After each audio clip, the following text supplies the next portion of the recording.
Young and the Restless spoilers full. Victor Newman's attention is drawn back to the world he understands best not by emotion, but by anomaly. Long after Nikki's departure, after the ranch has settled into a hollow stillness that no amount of authority can fully silence, Victor notices something in the architecture of his AI security system that should not exist. It is not an outright breach, not the kind of aggressive intrusion that announces itself through alarms and corrupted files, but something far more unsettling, a subtle inconsistency in access logs, a pattern of internal movement that does not align with any known authorization protocol. For a man who built his empire on anticipating threats before they materialize, the discovery feels like a personal affront. His system was designed to be impenetrable, layered with redundancies meant to anticipate even the most sophisticated adversaries. And yet here it is, whispering of a presence that should not be there. Victor's first instinct is predictable. His thoughts turn immediately to Adam, whose complicated history of rebellion and brilliance makes him an obvious suspect, or to some faceless, high-level technological enemy testing the limits of Newman Enterprises from the shadows.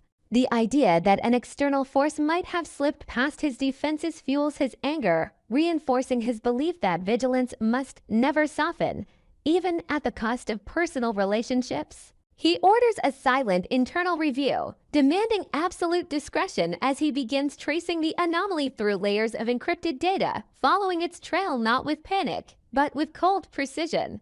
Yet the deeper he digs, the clearer it becomes that this is not an attack from outside. The access points are too clean, too familiar, woven seamlessly into the system's architecture rather than forced through it. What Victor uncovers next unsettles him far more than any cyber assault ever could. Buried beneath the primary security framework is a secondary network, a parallel structure designed to operate independently, invisible unless one knows exactly where to look. This network is not a flaw. It is deliberate, sophisticated, and deeply personal. As Victor examines its parameters, a phrase embedded in the original design documentation catches his eye, a designation he himself authorized years ago but has not thought about since: emergency family contingencies. The network was created as a failsafe, a safeguard meant to activate only under the most extreme circumstances, when the family itself might be at risk from forces even Victor could not immediately control. And as he studies the access hierarchy, one fact becomes impossible to ignore. The highest level of control does not belong to him. The realization hits with a slow, corrosive force. The emergency network answers to one name alone: Nikki. Not as a co-user, not as a secondary authority, but as the sole individual with unrestricted access. Victor feels a surge of disbelief, quickly followed by something far more dangerous: doubt. He remembers authorizing the framework during a period of relative calm, a moment when trust felt unbreakable and love seemed sufficient justification for shared power. At the time, granting Nikki control felt like an affirmation of partnership, a symbolic acknowledgement that she was not merely his wife, but his equal in safeguarding their family. Now, in the wake of her departure, that same decision feels reckless, a vulnerability he willingly introduced into the heart of his empire. As Victor retraces the access patterns, the timeline begins to align with uncomfortable precision. The moments when the anomaly appears correspond not with random system fluctuations, but with key turning points in his campaign against Jabbo and Jack Abbott. Data was viewed, duplicated, and in some cases temporarily isolated before being restored without detection. Someone did not merely observe his strategies. They anticipated them, maneuvered around them, and extracted information with surgical care. The possibility that Nikki could be connected to this sends a jolt through Victor's carefully maintained composure. He does not want to believe it. Suspicion clashes violently with memory, with decades of shared history, of moments when Nikki stood by him against every enemy he ever faced. Yet Victor is not a man who ignores evidence simply because it is inconvenient. As much as the idea repulses him, he begins to consider the implications with ruthless clarity. Nikki's moral outrage over his actions against Jack, her sudden decisiveness in ending their marriage, and her refusal to negotiate or soften her stance now take on a new, unsettling context. What if her departure was not only an act of defiance, but a calculated move to protect something far larger than her own integrity? What if Nikki did not simply walk away from Victor's world, but reached into it one final time to ensure that the truth he buried could not remain hidden? Rather than confront her immediately, Victor chooses patience, a strategy born not of restraint, but of necessity. He quietly initiates surveillance, not through brute force monitoring, but through the same subtle channels he uses to watch his enemies without alerting them. He tracks Nikki's movements, her communications, her patterns, looking for inconsistencies that might confirm or dispel his growing suspicion. Each day that passes without resolution sharpens the tension, turning Victor's grief into something colder and more analytical. The man who once mourned the loss of his marriage now studies his former wife as a potential adversary, a transformation that disturbs him even as he justifies it. The evidence, when it finally emerges, is undeniable. A missing item surfaces in Victor's awareness not as a sudden absence, but as a quiet realization, a USB drive he kept secured within his private office, one containing comprehensive documentation of his most sensitive operations. Corporate maneuvers, covert strategies, communications that could dismantle alliances and expose intent, all meticulously compiled and encrypted. The drive is gone, removed without triggering a single alarm, extracted by someone who knew exactly where it was and how to take it without leaving a trace. In Victor's mind, the circle closes. Only one person had both the access and the motive to take it. When Victor confronts Nikki, the meeting is stripped of the emotional volatility that defined their last encounter. There is no raised voice, no dramatic gesture, only a suffocating intensity that fills the space between them.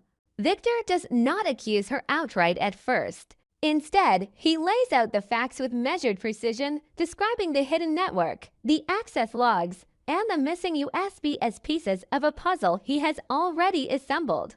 He demands to know why the emergency system was activated, why data was extracted, and most importantly, where her loyalty now lies. The question is not merely rhetorical. It cuts to the core of everything they once were. For Nikki, there is no attempt to feign ignorance. The truth, once spoken, feels less like a confession and more like a release. She acknowledges the network, the access, and the USB without apology, her resolve unshaken by Victor's controlled fury. Nikki does not frame her actions as theft, but as intervention. A necessary step taken when she realized that Victor's pursuit of power had crossed into territory that could no longer be justified or ignored. The evidence on that drive, she makes clear, exists not to destroy him, but to ensure accountability, to prevent further harm driven by secrecy and unchecked ambition. Victor listens, his expression unreadable, but internally the realization lands with devastating clarity. Nikki did not betray him out of malice or greed. She acted from a place of moral certainty, convinced that protecting the truth was more important than preserving his dominance. This understanding does not soften the blow, it sharpens it. The woman he loved did not simply leave him. She outmaneuvered him, using the very trust he placed in her to counteract what she believed was his most dangerous impulse. In that moment, Victor is forced to confront a reality more threatening than any rival he has faced, that his greatest vulnerability was never external, but internal, born from the assumption that control could coexist indefinitely with love. Nikki's actions redefine the battlefield entirely. This is no longer about corporate warfare or legacy. It is about the consequences of power exercised without restraint and the inevitability of resistance when loyalty is taken for granted. As the confrontation ends, there is no resolution, no dramatic closure, only the understanding that the war between Victor and Nikki has entered a new phase, one defined not by passion or reconciliation, but by truth laid bare. The USB drive, with all its damning potential, exists as a silent threat, a reminder that even Victor Newman's empire is not beyond reach. And as Nikki walks away once more, Victor is left with the unsettling knowledge that this time, she did not leave empty-handed. Victor's restraint fractures the instant Nikki's confirmation stops being a theory and becomes a fact that cannot be negotiated away. For years, he has treated betrayal as a business variable, something to be anticipated, contained, and repaid with interest. But this is different because it comes from the one person who was never supposed to become a variable at all. The missing USB's not just evidence, it is ownership of the narrative. And Victor understands with terrifying clarity that Nikki has seized the one thing he values as much as power itself: control. The room tightens around him as if the walls have quietly taken his side. As if the ranch he built to be a fortress has turned into a courtroom where the verdict has already been decided and the only question left is how violently he intends to reject it. The betrayal becomes physical inside his body, an instinctive surge that bypasses strategy, and Victor's rage, usually calibrated, becomes raw, personal, and feral. He moves toward Nikki with the kind of speed that is not about intention but impulse, as though his hands know what they want before his mind catches up. And in that split second, the image of Victor Newman shifts from titan to predator, from mastermind to man possessed by the terror of being outplayed. Nikki does not fold the way Victor expects. She has seen too many storms to confuse volume with power, and she recognizes something in his face now that she can no longer excuse as passion or intensity or the burdens of leadership. This is not the Victor she used to defend, the complicated protector who could be ruthless yet still tethered to love. This is the Victor stripped down to his most dangerous core, the man who believes punishment is the only language that restores order. Nikki resists him not just physically, but morally, refusing to let fear turn her into the obedient version of herself that Victor has relied on for decades. There is a steadiness in her defiance that shocks him because it does not come from recklessness or a sudden desire to destroy, but from a long, painful accumulation of realizations that have hardened into conviction. Nikki has reached a place where she would rather be hurt than be complicit. She makes it unmistakably clear that if Victor has spent his life harming people and calling it strategy, then he should finally accept that consequences are not betrayal, they are payment. The moment becomes a brutal inversion of their history. Victor, who always claimed to protect his family from threats, is now the threat standing right in front of her. And Nikki's refusal to cower exposes him in a way no enemy ever has. That is the question that tears through the aftermath like a siren. Why Nikki, of all people, would shift so sharply that it looks like she has chosen Jack Abbott over the Newman name? The simplest answer is the one Victor will cling to first, because it allows him to keep his worldview intact. Nikki has betrayed him. Therefore, Nikki has become his enemy. Therefore, Nikki must have been turned. But Nikki's change is not a sudden conversion, and it is not a romantic relapse into old loyalties. It is a moral rupture, and that began quietly long before this night, in the small moments Victor dismissed as emotional overreactions. In the times Nikki tried to speak and was met with the same cold certainty that he alone knew what was best. Victor's campaign against Jabot did not merely injure Jack's company. It wounded Nikki's last remaining belief that Victor could still draw lines he would not cross. Nikki has watched him justify cruelty as necessity for years, but this time the cruelty landed too close to home because it required her to participate without her consent. Victor used her affection, her history, her public presence, and even her private access as camouflage. In doing so, he turned Nikki into an accessory to an attack she never agreed to, and once she recognized that, she could not unsee it. Her change is not about suddenly caring more for Jack than for Victor. It is about finally caring more for truth than for the marriage she kept trying to save. Jack becomes the emotional trigger not because Nikki wants to return to him, but because he is the living symbol of what Victor is willing to crush and then call it family protection. Nikki can dislike Jack's flaws, resent the way their past haunts the present, even feel uncomfortable about how quickly people assume this is about romance scenes, still see that Victor's actions against him are wrong. In fact, Jack is precisely the kind of target Victor chooses when he wants to prove dominance, because the Newman-Abbott war is not just business, it is identity. For Victor, breaking Jack is a statement to the city that nobody is untouchable. For Nikki, Watching Victor escalate that war while lying to her about the depth of it becomes the final proof that Victor's hunger for power does not stop at boardrooms. It bleeds into people's lives, their dignity, their stability, and their future. Nikki's protective instinct toward Jack is therefore less about Jack himself and more about Nikki refusing to let Victor rewrite morality into obedience. She is protecting the idea that people should not be destroyed simply because Victor Newman decided they were acceptable casualties. And then there is the deeper layer Nikki cannot ignore anymore. The way Victor's cruelty has begun to feel less like a tactic and more like a compulsion. Once Nikki sees Victor's darkness clearly, she recognizes that he can prepare divorce papers before a conversation even happens. That he can build secret systems designed to control emergencies while secretly keeping the most dangerous lever out of everyone's hands except hers. That he can manipulate the narrative and expect love to sanitize something in her shifts from endurance to alarm. Nikki's change is the awakening of a woman who realizes she has mistaken survival for strength. She has spent so many years believing that staying, forgiving, and stabilizing Victor was the noble choice that she overlooked the possibility that her loyalty was feeding the very monster she kept trying to contain.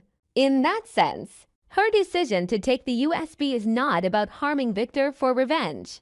It is about cutting the fuse before the next explosion claims more innocent people before Victor's empire consumes everyone around him under the banner of family. Yet Victor cannot process it that way, because accepting Nikki's moral reasoning would require him to admit he has become the villain in his own story.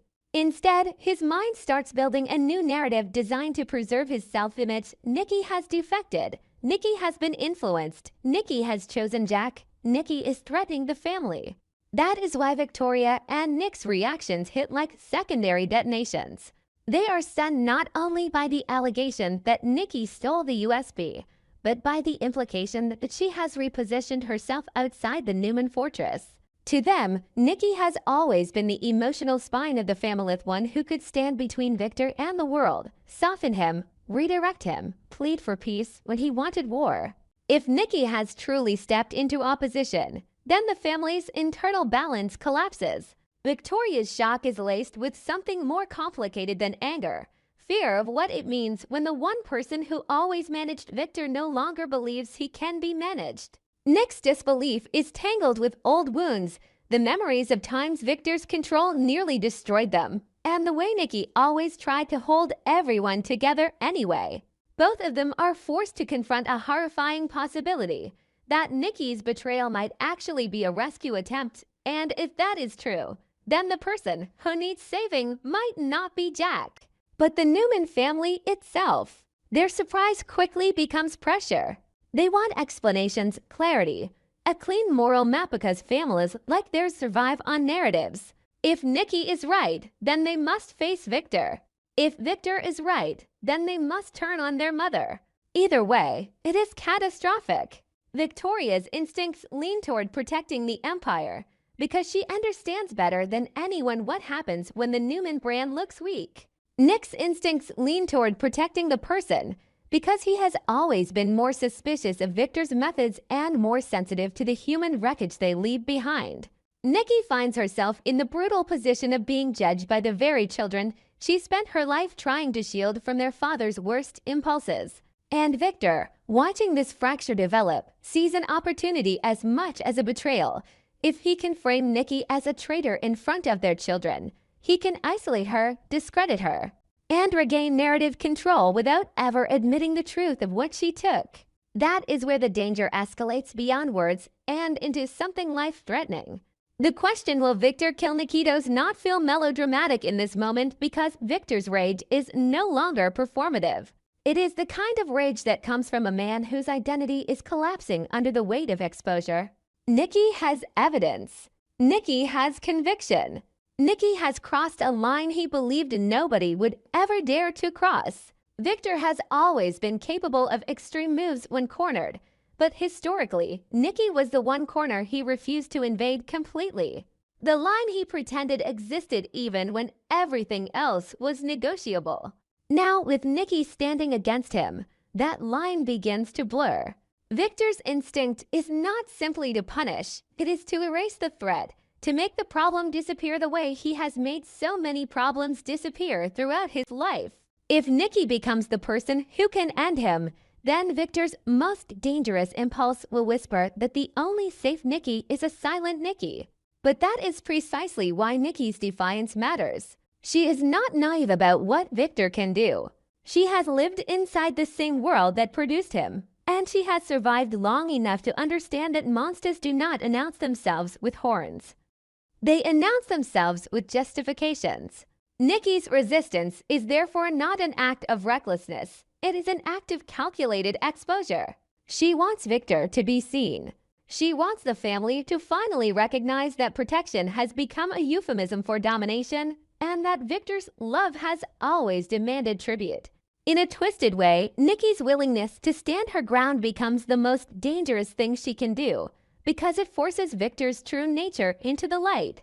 The more she refuses to retreat, the more Victor's rage risks revealing that his greatest loyalty is not to family, but to control. The immediate aftermath becomes a tense, suffocating standoff where every movement feels like a decision with irreversible consequences. Victor's hands may not close around Nikki's throat long enough to end her life, but the impulse alone changes everything. It becomes the moment Nikki can point to and say, not with melodrama but with grim certainty, that the man she married is willing to become violent when he cannot win. Victoria and Nick, witnessing even a fraction of that intensity, hearing the sharp edge in Victor's voice, seeing the coldness that flashes when he feels challenged or forced to reconcile the father they idolized with the man who might harm their mother to protect his secrets. It is one thing to know, abstractly, that Victor is ruthless. It is another to feel that ruthlessness aimed at the person who anchored their family. So will Victor kill Nikki? The real suspense is not whether Victor is physically capable of this, but whether he is psychologically willing to cross the final line that would permanently destroy the last remaining myth about him. If he kills Nikki, he does not merely eliminate a threat. He obliterates the story he tells himself about being a protector. He becomes exactly what Nikki is accusing him of being, a man who destroys anyone who holds him accountable. Yet Victor is also a man who has always believed that consequences are for other people. If he convinces himself that Nikki has endangered the family by siding with Jack, if he convinces himself that her evidence could dismantle Newman power and make them vulnerable, then his mind will try to reframe violence as necessary defense. That is the razor's edge Genoa City is standing on, not a simple murder plot, but the terrifying elasticity of Victor's morality when fear and pride collide. At the same time, Nikki is not simply trying to beat Victor out of spite. She is trying to end a cycle. She has finally recognized that the Newman family has been trained to absorb Victor's cruelty as a cost of belonging, and she wants to break that training by making the truth undeniable. In that sense, her alliance with Jack is not a love story. It is a moral coalition, a temporary alignment built on shared understanding that Victor's unchecked power is poisonous. Nikki protecting Jack is Nikki protecting the idea that Victor cannot be allowed to destroy anyone he chooses and then demand loyalty from the people who watched it happen. The most chilling part is that Victor's madness is not random, it is purposeful. It is the madness of a man who cannot tolerate being seen clearly. And Nikki's transformation is not sudden. It is the transformation of a woman who finally decided that love without limits is not love, it is surrender. The fallout will not be contained to one room or one night. Victoria and Nick will be forced to choose what kind of Newman they want to be. Jack will be forced to decide whether accepting Nikki's protection will ignite a war he cannot survive. And Victor will be forced to face the only opponent who ever truly terrified him, someone who knows him intimately and is no longer afraid. Whether Victor kills Nikki or not, the moment he wanted to choke her becomes the point of no return. Because it proves something Nikki has been trying to say all along. When Victor Newman feels cornered, the mask does not slip, it shatters. And what remains is the price everyone has been paying for far too long.